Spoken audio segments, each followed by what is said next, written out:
This just in. We interrupt your regularly scheduled programming with more programming. Yes, as your loving propaganda arm of the CIA, the Mockingbird media, we are here to instruct you into what you should and should not be outraged over. And it's up to you to act or react accordingly. Yes, a federal grand jury has indicted former President Donald J. Trump. And as many of these liberal, like what aren't liberal anymore, news outlets out there will proudly proclaim, he is the first president to ever be charged with criminal charges. What a shining example of the Patriot movement, the America First movement, the Drain the Swamp movement, the Protect Our Borders movement. What a shining example Donald J. Trump has turned into, hasn't he? So for some of you out there who may still see Trump as the savior of America, Operation Warp Speed aside, right? I'm sure some of you are probably on your 5th booster by now. Right? Both the president and I are vaxxed, and did you get the booster? Yes. I got it too. Okay, so... Don't. That's all. There's a very tiny group over there. And some of you might have even been at the Capitol on January 6th. Led like lambs to the slaughter. Hopefully, you're not in prison right now. But for those of you who are not in prison, you have something to look forward to, if you so choose to take the bait on this latest honeypot operation. And some of you out there might even view Trump at this point as a kind of a subconscious extension of their own ego.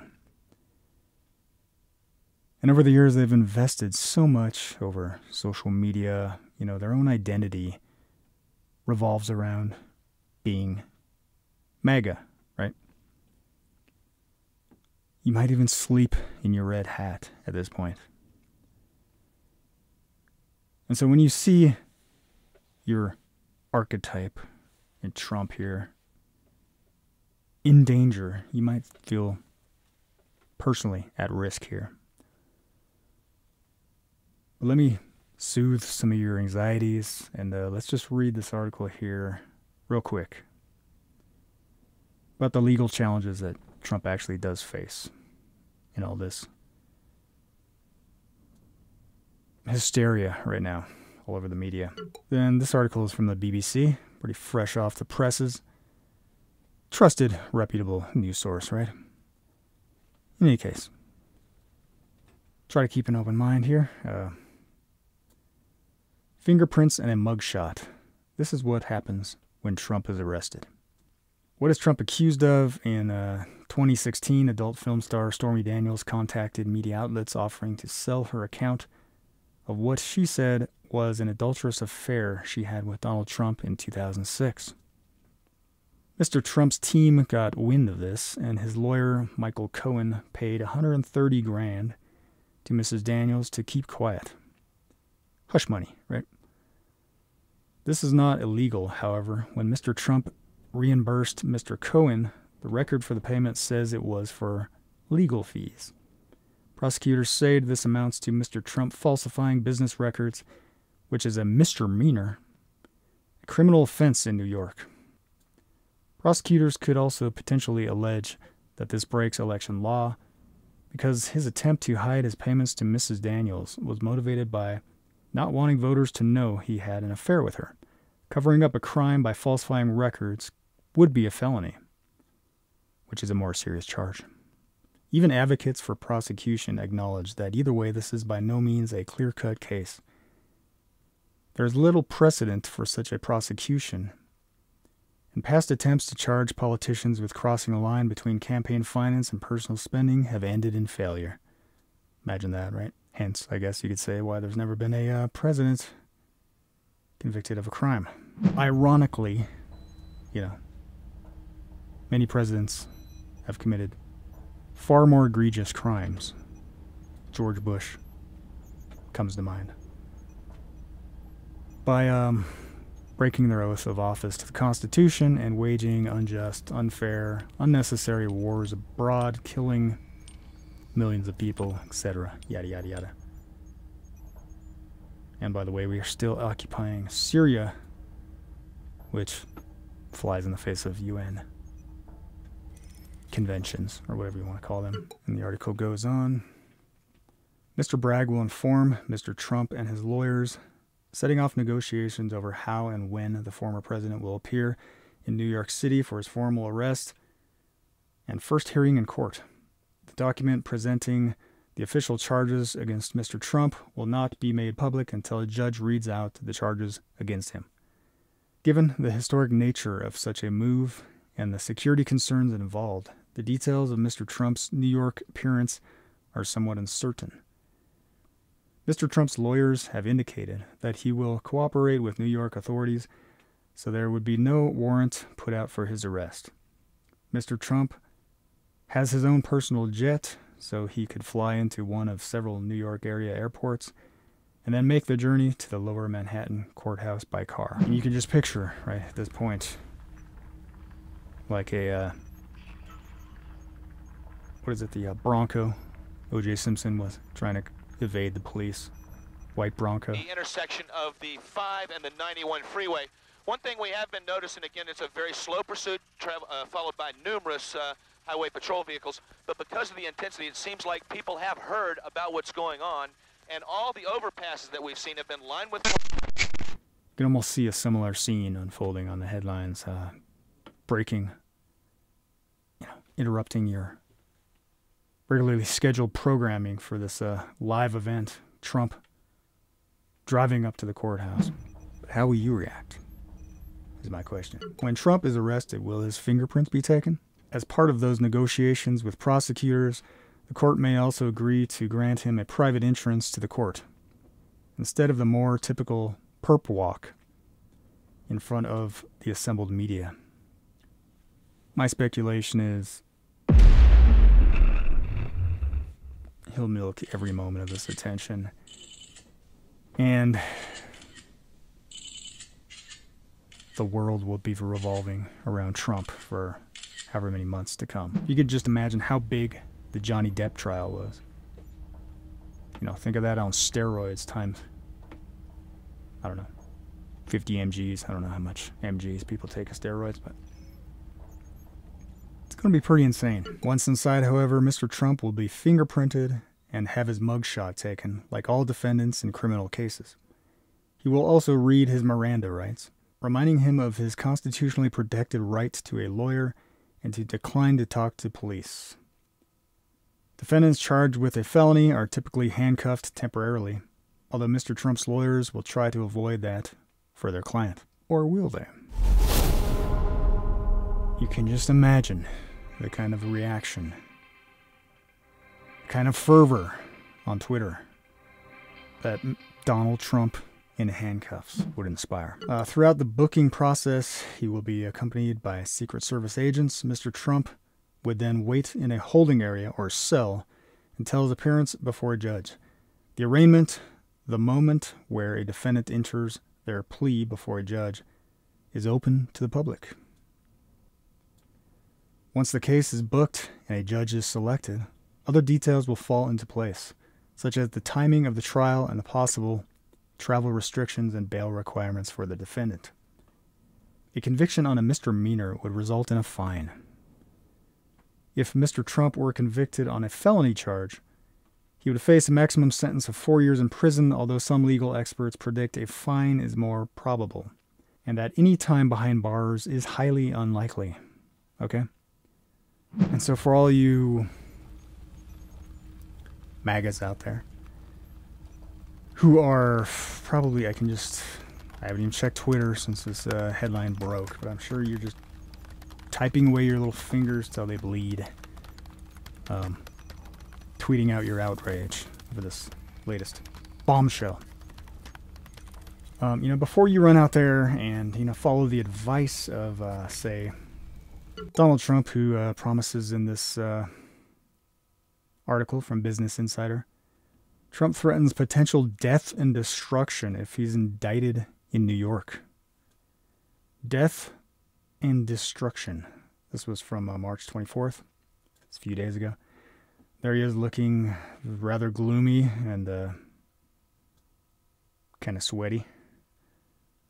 According to this article, real quick, former President Donald Trump made another allusion to violence in a late-night Truth Social post on Thursday, writing that if he's charged in connection to a $130,000 hush money payment to the adult film star Stormy Daniels, it could result in, quote, potential death and destruction. Let's read the actual quote. And this is they call it Twitter-like website. That's Truth Social. This is one of his posts from that Thursday night. What kind of person can charge another person, in this case a former president of the United States, who got more votes than any sitting president in history, and leading candidate by far for the Republican Party nomination, with a crime? Man, he's like the master of... I thought I was bad with run-on sentences. When it is known by all that no crime has been committed, and also known that potential death and destruction in such a false charge could be catastrophic for our country? Question mark. So, what is he insinuating there exactly? And this came on the heels of his other statements. You know, of course, he's calling this a brag lawyer that started up this whole indictment process, got a grand jury together. He's calling him a Soros-backed animal, he says. Here's the actual quote. Bragg, Trump wrote in all caps, Truth Social post, is just carrying out the plans of the radical left lunatics. Our country is being destroyed as they tell us all to be peaceful. So then, what are you telling your supporters to do, Trump? Be not peaceful? I don't know how else you interpret that sentence. Still, the former president called on his followers over the weekend to protest. This was an earlier tweet I covered in a different show. Protest and take our nation back in what some described as an ominous echo of his rallying cries ahead of the deadly January 6th Capitol riot. Deadly. And as far as my memory serves me, the only one who ended up dead was the name Miss Babbitt. Got shot. Who got shot in the throat by an overly eager, I think he was a Secret Service police officer, as the unarmed assailant tried to climb through a window. Don't let that little bit of information get through to the press, because they might not be able to make it sound as scary as it was. Still, barricades also went up around Trump Tower this week. I just saw this on the TV. They had a live feed of the Trump Tower, promising any updates when they come as to Trump's whereabouts. I think he's hiding out in the Mar-a-Lago compound as we speak. Still barricades went up around Trump Tower this week amid his calls to protest. And law enforcement officials have taken steps to secure downtown Manhattan courthouse, where Trump would be arraigned if he's indicted. And now this is old news. And so the real question is that I'm asking everybody out there tonight, especially the diehard MAGAs, right? Will you allow yourself to be led into handcuffs if it means following Trump's footsteps? And for what? To protect Trump from a misdemeanor charge? Really? A misdemeanor charge that, by the way, won't even impact his ability to run for office, according to this article. Can he still run for president? An indictment or even a criminal conviction would not prevent Mr. Trump from continuing his presidential campaign if he so chooses. And he has given every indication that he will keep pushing ahead regardless of what happens. There's some token Trump supporters there. Sign waving, flag waving. That must have been the protest, huh? They called for on Tuesday. Didn't turn into too much, thankfully. But we'll see with this latest news. And as this trial drags on, making headlines, interrupting your regularly scheduled programs for months to come, likely. In fact, there's nothing in the U.S. law that prevents a candidate who is found guilty of a crime from campaigning for or serving as president. Even from prison, it says. So, hey, we could have a president that's in prison. Learn something new every day. Mr. Trump's arrest could certainly complicate his presidential campaign, however, while it might cause some Republican voters to rally around their embattled champion. It could be a significant distraction for a candidate on the campaign trail, trying to stump for votes and participate in debates. It would also depend, and this part is key, I think, it would also deepen and inflame already sharp divides within the American political system. Conservatives believe that former president, and this is a great generalization from the British Broadcasting Company, conservatives believe the former president is being held to a different standard of justice, while liberals view this as an issue of holding lawbreakers, even those in the highest positions of power, accountable. Right.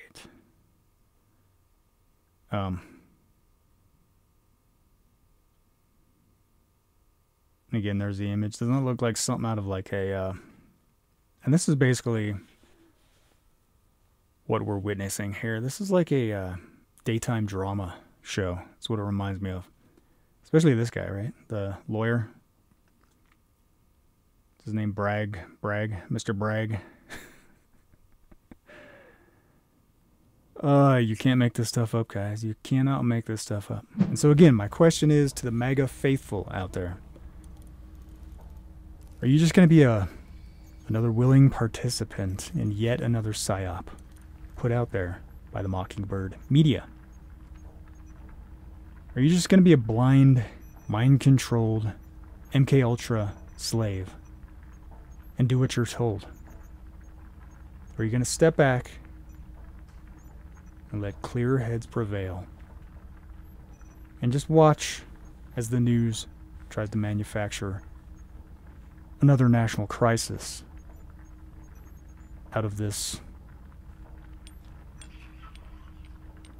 political actor on a stage? And just a little refresher for people. You know, I've been uploading some of these old videos recently because it's been I don't know, just the latest session of mine. Some of the old CIA mind control experiments that were done largely under the umbrella of this MKUltra program. And it's just been tossing around in my mind. I've got a show planned for it soon here. Stay tuned. Stay tuned.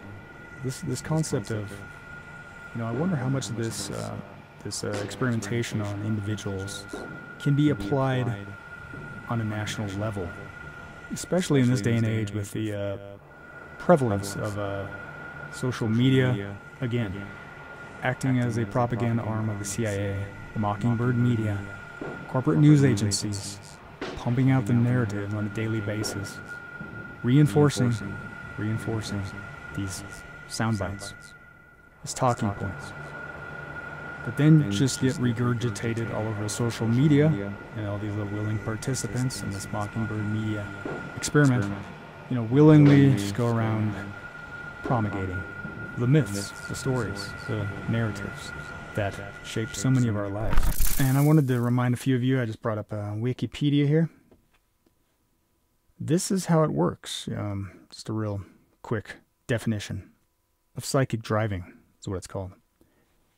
Psychic driving was a psychiatric procedure of the 1950s and the 1960s in which patients were subjected to a continuously repeated audio message on a looped tape to alter their behavior. In psychic driving, patients were often exposed to hundreds of thousands of repetitions of a single statement over the course of their treatment. They were also concurrently administered muscular paralytic drugs such as Curare to subdue them for the purpose of exposure to looped messages. The procedure was pioneered by Dr. D. Ewan Cameron and used and funded by the CIA Project MKUltra in Canada. And so it got me thinking, so they first put them in this medicated state, right? Well, first of all, right off the bat, just makes me think of the fact that, how America is the most medicated country on the planet. So not only are, many Americans on different type of mood-altering drugs, they were given administered muscular paralytic drugs, right? According to this article here, 2021, it's not just a movie, how television shapes our brains. Television puts us into a hypnotic state. What does that mean for us? And there's some dude kicking back with his Netflix. And I just wanted to home in on these couple points here. Movies and television put us into a hypnotic state. And she has a link to the study. Psychmechanics.com. How TV influences your mind through hypnosis. In 2021. Within seconds of turning on the TV, our brain waves lower to an alpha state, which is where we are most impressionable. The information we see or hear on the television, whether it's the news or a fictional film, works on our subconscious mind. What does that mean? What we believe, how we perceive the world and others, our values and our aspirations, all of this can be reconfigured by what we watch on the TV. Now scientists know, Now scientists know that these changes occur on a neurological level. And she has a link to this study right here from academic.com. The impact of television viewing on brain structures, cross-sectional and longitudinal analysis. And very briefly, they just get into the effect of, here's the abstract. Television viewing is known to affect children's verbal abilities and other physical, cognitive, and emotional development in psychological studies. However, the brain structure development associated with TV viewing has never been investigated. We have examined cross-sectional correlations between the duration of TV viewing and the regional gray-white matter volume. After correctional and confounding factors, we found positive effects on TV viewing on RGMV of the frontopolar and the medial prefrontal areas in cross-sectional and longitudinal analysis. Positive effects of TV viewing on blah blah blah of the areas of the visual cortex in cross-sectional analysis, and positive effects of TV viewing on blah blah blah the hypothalamus septum and sensory motor areas of the longitudinal analysis. We also confirmed negative effects of TV viewing on verbal intelligence quotient in cross-sectional and longitudinal analysis. These anatomical correlates may be linked to previously known effects of TV viewing on verbal competence, aggression, and physical activity. In particular, the present results showed effects of TV viewing on frontal polar area of the brain, which has been associated with intellectual abilities. So yeah, as all the commercials go, they're making you stupid. Okay. Yes, like, was it the commercial for Hulu? Hello, Earth. I'm Alec Baldwin, TV star. You know, they say TV will rot your brain. That's absurd. TV only softens the brain, like a ripe banana, to take it all the way. We've created Hulu. Hulu beams TV directly to your portable computing devices giving you more of the cerebral gelatinizing shows you want, anytime, anywhere, for free. I only act out because I want your love. Dynamite! Mushy mush. And the best part is there's nothing you can do to stop it. I mean, what are you gonna do, turn off your TV and your computer? Once your brains are reduced to a cottage cheese like mush, we'll scoop them out with a melon bowler and gobble them right on up. Oops, I think I'm drooling a little. Because we're aliens, and that's how we roll. Hulu, an evil plot to destroy the world. Enjoy. Yes, they are aliens, and they are sucking out your brain. Introduction, and then in this study real quick here, the introduction, many cross-sectional and longitudinal studies have reported deleterious effects of television viewing on the cognitive abilities, attention, behaviors, and academic performance of children. The longer TV viewing was associated with lower intelligence quotient, IQ, and reading grades in a cross-sectional study. However, the longitudinal effects of TV viewing on full-scale IQ are less clear. In the intervention study, restricting children's TV viewing for a short period improved their cognitive abilities. Imagine that. And other longitudinal studies showed TV viewing affected attention, which in turn correlated to a wide range of cognitive performances. Finally, longitudinal studies have shown that TV viewing has detrimental effects on verbal abilities, including verbal working memory. So the moral of the story is, get your damn kids outside. You know, limit their screen time. Shut off, lock up their devices. Boot them out the front door and let them go play in the dirt for a while. It would do a world of good. Trust me. That's the moral of the story, okay? My messaging tonight, cutting it short, because I know I always go too long, so I'll just keep this one short. Save the best for later, and I plan on doing we have this, there's two sides of this political divide, right? We have the pendulum that swings left and right.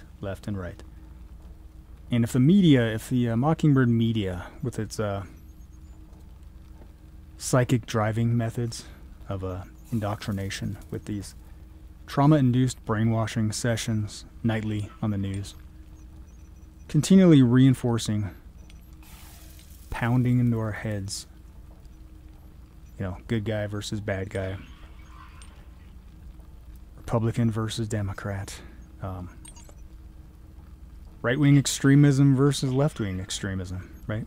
And we see it on both sides. The recent Nashville shooter. I'm in the process of putting together a show about that in relation to a lot of these same ideas of MK Ultra, mind control, and the media, and how its main driving purpose right now, as an extension of the CIA, accumulating all the little nuggets that they've learned over all the experimentation they've done over the years on different populations. And this is not just a phenomenon in the US, right? They've tested and tried these techniques on other countries. One of them was, I think it was in Brazil. They had their own, the CIA started up their own version of Twitter to foment uprisings. And so if they can convince a small minority, oftentimes suffering from depression, possibly on antidepressants, a little unhinged, if they can radicalize a few of those individuals to act out this play that they've handed them the script. This is your role. Here's your cause. This is a worthy fight worth dying for. Or spending some time in prison. If they can convince just a handful of unstable individuals to overreact to this political play, this greatest reality TV show on Earth. They can just get a few unhinged individuals to react in a violent way. Then they win.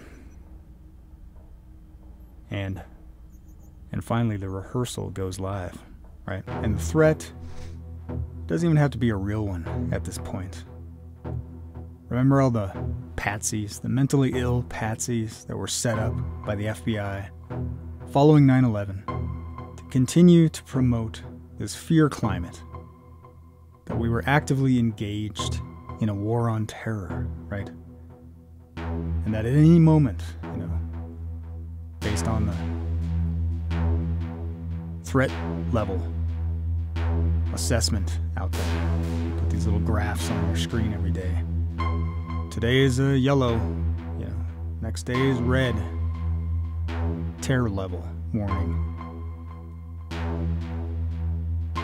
It's all trauma-induced brainwashing, psychological operation on the minds of the American people.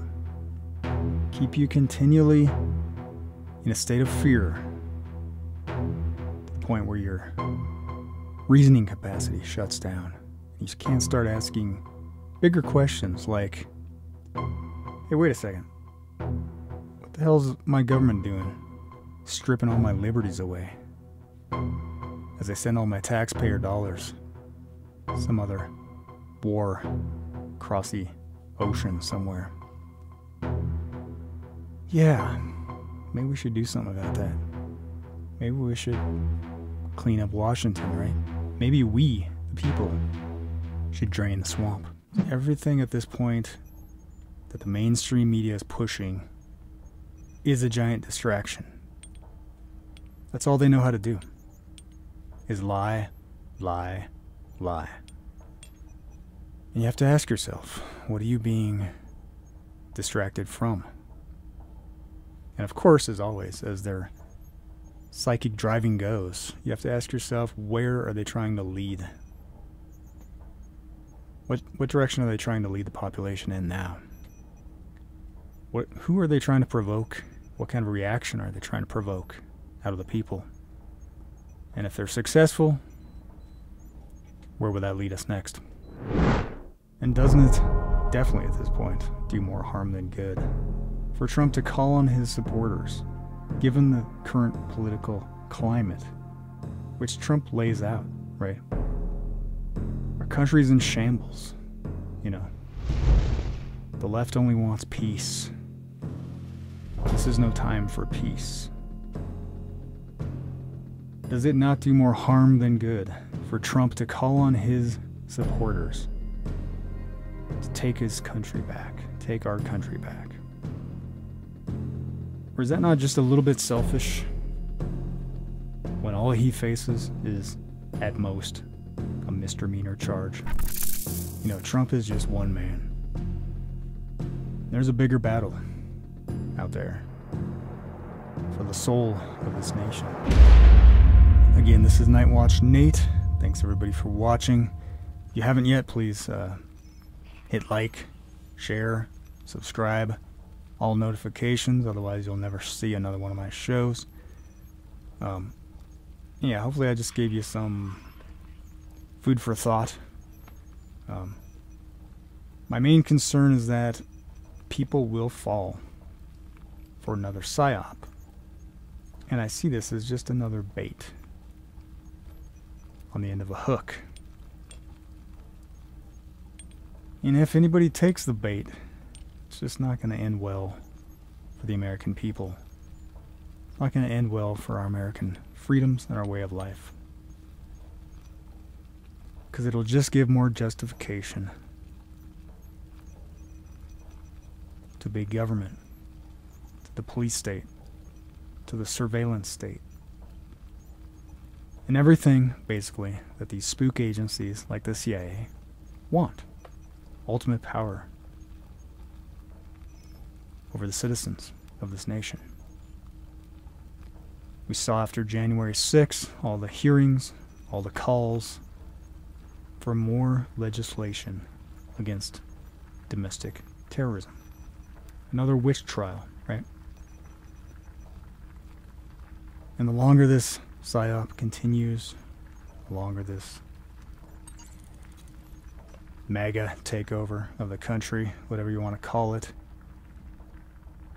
continues to go down this road of violent rhetoric, let's call it,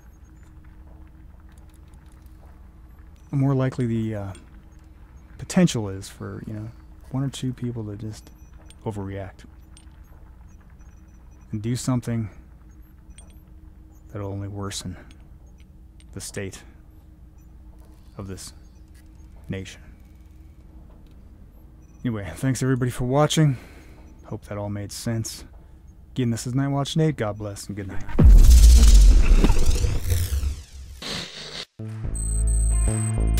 Since January, America's brilliant doctors and scientists have been working around the clock. These are the best medical minds in the world by far, and the vaccines are going through the gold standard of clinical trials and very heavy emphasis placed on safety. 3 vaccines are already in the final stage. Joe Biden's anti-vaccine theories are putting a lot of lives at risk. And they're only doing it for political reasons. It's very foolish.